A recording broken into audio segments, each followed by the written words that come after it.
Bugün biz fəqər arası disk yırtıqların konservativ, yəni əməliyyətsiz müalicəsindən söhbət edəcəyik. Onurğa sütunun maketdə gördüyünüz kimi fəqərələrdən, onların arasında yerləşən fəqər arası disklərdən və burada görülməyən onurğanın möhkəmliyin təmin edən bağlardan ibarətdir. Fəqər arası disk mərkəzində çox elastik olan pulpoz nüvədən ibarətdir və onu kənarlardan əhatə edən daha sərt, daha möhkəm fibroz xəlqədən.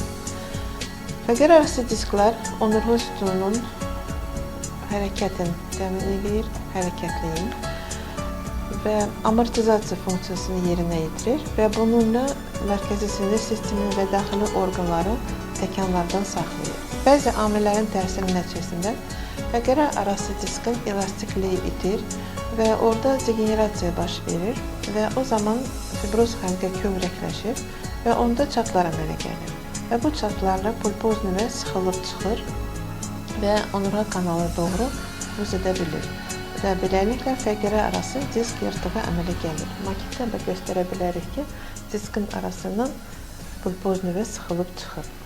Və bu fəqərə arası diskin yerləşməsindən asılı olaraq o disk ya sərt kişanı, ya onurğa beynin kökçüklərin, ya da onurğa beyin özünü qıcıqlandırıb zədələyə bilir və ondan asılı olaraq pasientlərin şikayətləri fərqli olur.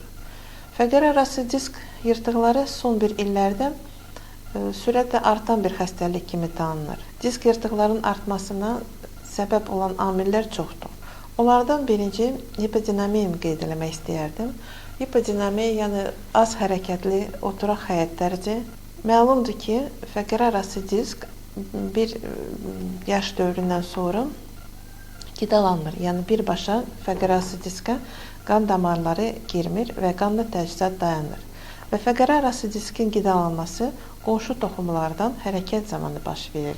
Hərəkət zamanı disk sıxılıb ya da dolur və bu zaman ona lazım olan maddələr hopdurur. Və hərəkət azaldıqca, onurğanın hərəkəti az olduqca disk çox vaxt sıxılmış vəziyyətdə qalır və onda onun qidalanması pozulur və bunun nəticəsində distrofiya baş verir, yəni qidalanmanın pozulması və diskin öz strukturası pozulur, degenerasiya baş verir və bununla degenerativ distrofik xəstəliklər, məsələn, osteoxondroz, fəqər arası disk yırtığı və s. öz yerini tapır. Bu kimi dəyişikliklər insan yaşlaşdıqca da baş verir.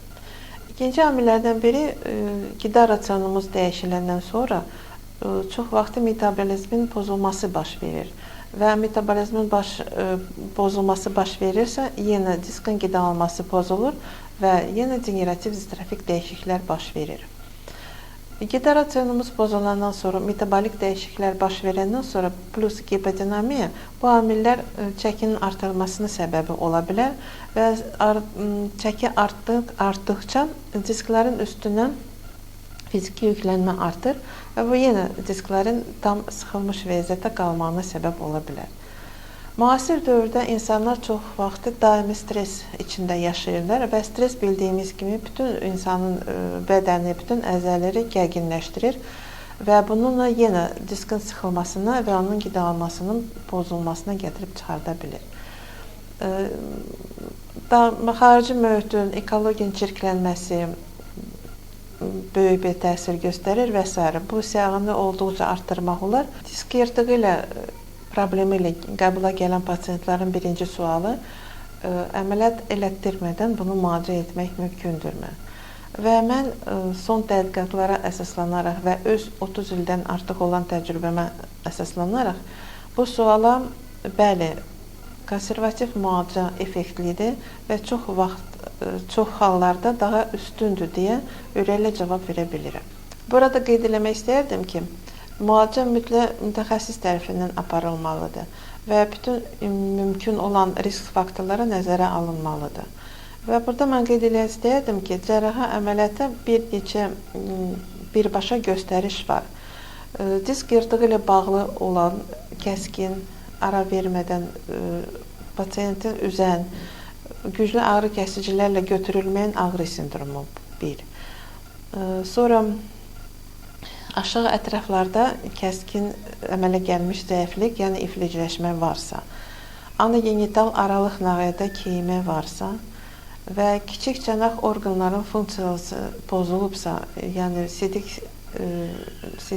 ləngiməsi ya da sidiyi saxlaya bilməmək varsa, kəskin əmələ gəlmiş diareya ya da qəbizlik, bu zaman pasientlər mütləq neyrocərraha müraciət etməlidirlər və bu hallarda çox vaxt təcili cərrahi əməliyyat qaçılmazdır. Qalan hallarda konservativ müalicə məsləhət görülür. Bioloji tənzimləyici təbabətdə disk yırtıqların müalicəsi antikomotoksik preparatlarla aparılır. Homotoksikologiya bir elmdir və bu elmin banisi Alman alimi, həkim Hans Heine Reykjavik insan orqanizmə mənfi təsir göstərə bilən, zərər verə bilən amilləri homotoksin adlandırıb. Homo insan, toksin zərər verə bilən bir maddə kimi bu sözlərdən əmələ gəlir və homotoksinlərə gələndə onlar xarici, eksogen, yəni xarici mühitdən təsirlər, məsələn, havanın çirklənməsi, suda ağır metalların olması, qidaların tərkibində konservatların, əlavə məsələn rənglərin olması, mikrobların, toksinləri eksogen təsir göstərə bilər və endogen, yəni insan orqanizmin daxilində əmələ gəlmiş, tutaq ki, pozulmuş metabolizm nəticəsində doğan, yığılan metabolitlər, turş reaksiyaları, maddələrin yığıntısı orqanizmə zərər verici təsir göstərə bilir. Bioloji tənzimləyici təbabətdə insan orqanizmi vahid, tənzimlənmiş, özünü müdafiə və bərpa edə biləcək gücünə malik olan bir sistem kimi, bioloji sistem kimi qəbul olunur. Və qeyd elədiyim qamma-toksinlərin insan orqanizmə çox təsir eləyəndə, insan orqanizmi çox yüklənəndə, orqanizm bu qamma-toksinlərə müdafiə reaksiyasını qoşur və bu müdafiə mexanizmlər, orqanizm müdafiə reaksiyaları özünü xəstəlik kimi büruzə verir. Və bioloji tənzimləyici təbabətdə allopatik medisinadan fərqli olaraq biz bu reaksiyaları əmələ gəlmiş simptomlara qarşı müalicəni yönəltmirik. Bioloji tənzimləyici təbabətdə müalicə orqanizmin bu mühafizə reaksiyalarını dəstəkləməyinə yönəlir və orqanizmdə əsas patoloji amilin, əsas problemi taparaq onun həllinə yönəlir. Bioloji tənzimləyici terapiyada istifadə olunan antikomotoksik preparatlar Almaniyada müasir texnologiya homeopatik üsulla hazırlanır. Və bu preparatlar multikomponent olduğu üçün onların təsirləri də çox hədəflidir. Və onlar, o komponentlər bir-birini tənzimləyərək həm müalicə etdiyimiz problemə, həm bütün orqanizma bioregulator, tənzimləyici və qarmoniyalaşdırıcı bir təsir göstərir. Və burada mən disk yırtıqların müalicəsində çox tez-tez istifadə etdiyimiz və yaxşı nəticə verən preparatlara toxunmaq istəyərdim. Bunlardan biri Traumil, ikincisi də diskus kompozitumdur. Traumil preparatı 14, xüsusən də bitki komponentlərdən çox təsirli, bir-birini dəstəkləyən komponentlərdən ibarətdir. Traumil preparatı bütün dünyada idman medisinasında tanınmış, qəbul olunmuş və illər boyu özün doğruldan bir preparatdır. İltihab əleyhinə, ağrı kəsici və yaraların sağalmasına tez kömək edən bir preparatdır. Allopatik medisinadan fərqli olaraq Traumil preparatı iltihabı ört-basdır etmir. Burada qeyd eləmək istəyərdim ki, iltihab normal sağlam orqanizmin müdafiə bir mexanizmidir. Və ona görə biz iltihab prosesinə müdaxilə edəndə və onu hansısa bir etapında qırırıqsa, proses xroniki hala keçə bilir və öz normal kulminasiya momentə gedib çıxa bilmir. Traumil preparatı isə iltihabı normal müdafiə mexanizm kimi dəstəkləyir və bu dəstəyi hər bir etapda göstərir, iltihabın hər bir etapında göstərir və bu zaman bu iltihab prosesi daha tez və fəsadsız bütün fazlardan keçərək, bütün etaplarda onu dəstəkləyərək bu etaplardan daha tez və fəsadsız çıxmağa kömək edir və iltihabı onun kulminasiyasına, yəni regenerasiya və sağalmağına gətirib çıxarda bilir. Diskus kompozitum 36 komponentdən ibarətdir. əsasən qeyri-bitki mənşəli bioloji komponentlər, bioregulator faktorlardan, mikroelementlərin unikal kombinasiyasıdır. Və bütün bu komponentlər bir-birini tənzimləyərək preparatın gücünü artırır və qidalanması pozulmuş diskdə qidalanmanın bərpası gedir. Ətraf toxumlarda qan dövranışı yaxşılaşır. Enerji və mübadilə metabolizmi bərpa olunur və nəticədə fəqərə arası diskin regenerasiyası baş verir. Yəni disk bərpa olunur və diskin yırtığına gətirib çıxardan bir problem aradan götürülür.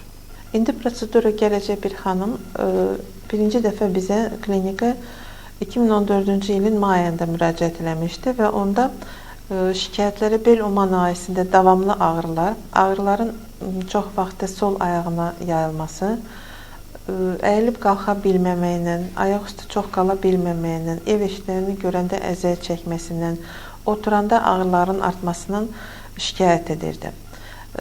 Nevroloji müayinə zamanı böyük nevroloji defisit tapılmamışdı, amma bel nahiyəsində hərəkət məhdudluğu artıq dərəcədə özünü göstərmişdi. Paravertebral nöqtələr gərgin idi, ağrılı, paravertebral əzələr gərgin və hardasa L1, L2 səviyyədə yüngül segmentar hissiyatın pozulması qeyd olunmuşdu. Maqnit rezonans tomoqrafiyanın cavabında 12-ci döyüş 1-ci bel fəqərəsi arasında diskdə onurğa beyni sıxan 4 mm ölçülü sol paramedian yırtıq aşkar edilmişdi. 4-cü 5-ci fəqərə arası diskdə minimal darzal anulyar qabarma mövcud idi və 5-ci bel 1-ci oma fəqərənin arasında diskdə ön epidural sahəni sıxan 2 mm ölçüdə arxa mərkəzi protrozi izlənirdi. Həmin pasiyentə biz homeostenotriya üsulu ilə diskus kompozitin və traumel preparatları ilə 15 prosedura aparıldı. Xanım vəziyyəti tam yaxşılaşdı, hərəkət məhdudluğu aradan götürüldü, xanım özünü çox yaxşı hiss edirdi və ona 2 aydan sonra təkrar müalicə kursuna gəlməyə məsləhət görüldü. Amma bizdə çox vaxt elə olur ki, bizim xüsusən də mentalitə uyğun olaraq ağrı yoxdursa deməli problem yoxdur deyərək xanım bizə ancaq bu ilin 2 mart ayında müraciət edib. Və müraciətin səbəbi əslində ağrılar yox, sadəcə xanım təkrar olaraq maqnit rezonans tomoqrafiyadan keçib və orada nəticələri görərək çox sevinib və gəlib ki, qalıq əlamətləri də aradan götürək. Və təkrar çəkilmiş MRT nəticəsində biz görürük ki, 12-ci döş 1-ci bel fəqərəsi arasında diskin minimal arxa medial protruziyası qeyd olunur və bundan başqa bir dəyişiklik yoxdur. Bu yaxşı nəticədir, çünki disk yırtığın müalicəsində o qədər, yəni onun əhəmiyyəti o qədər ölçüsündə yox, yerləşməsindədir və döş səviyyəsində yerləşən fəqərəsi diskin yırtıqları müalicəsi bir qədər çətin gedir. Və bu yaxşı nəticəni görərək xanım yenə klinikaya müraciət edib ki, qalan bu protruziyanı da aradan qaldırmaq üçün. Və hal-hazırda biz homeostenotriya prosedurusunu aparacağıq. Disk yırtıqlarında istifadə olunan antikomitoksik preparatların yeritmə mexanizmləri bir neçədir, yeritmə metodları daha doğrusu deyək. Ən çox geniş və ən çox effektiv olan homeostenotriya metodu. Bu iki metodikalardan birləşməsinin nəticəsində əmələ gəlmiş metodikadır. Yəni homeopatiya aid olan bir hissədir və Sinye-Çin təbabətinə əsaslanaraq iki metodun birləşməsinin nəticəsində çox effektiv dərman yeritmə metodikası yaranıb. Bu zaman antikomitoksik preparatları xüsusi bioaktiv nöqtələrə vurulur və biz həmin bu nöqtəni qıcıqlandıraraq və preparatı ora yeridərək daha uzun təsirli və daha ifadə olunmuş müsbət nəticə almış oluruq. Həmin preparatları daha sadə üsulla, yəni orta xəttin kənarlarına paravertebral dediyimiz, yəni onurğa yanı nöqtələrinə vura bilirik və hər nöqtəyə 0,3-0,5 ml olaraq dəri altı və dəri daxili yeridirik. Bu prosedurlar ümumiyyətlə demək olar praktiki olaraq çox ağrısızdır. Çünki prosedur zamanı xüsusi çox nazik iynələr işlənilir və pasientə narahatçılıq demək olar ki, gətirmir. İndi həmin bu pasientə bu prosedurunu aparırıq.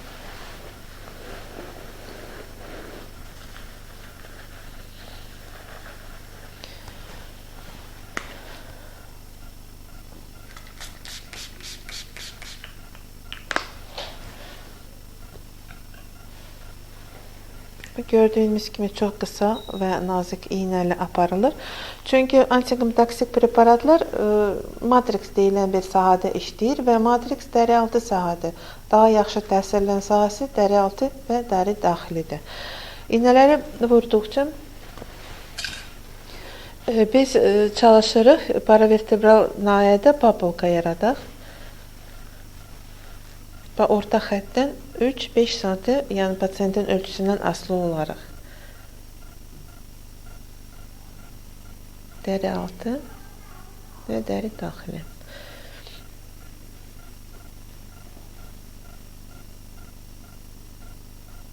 Beləliklə, hər bir nöqtəyə 0,3, 0,5 ml preparatı yeridərək, həmin preparatı 6, 8, 10 nöqtəyə vura bilirik.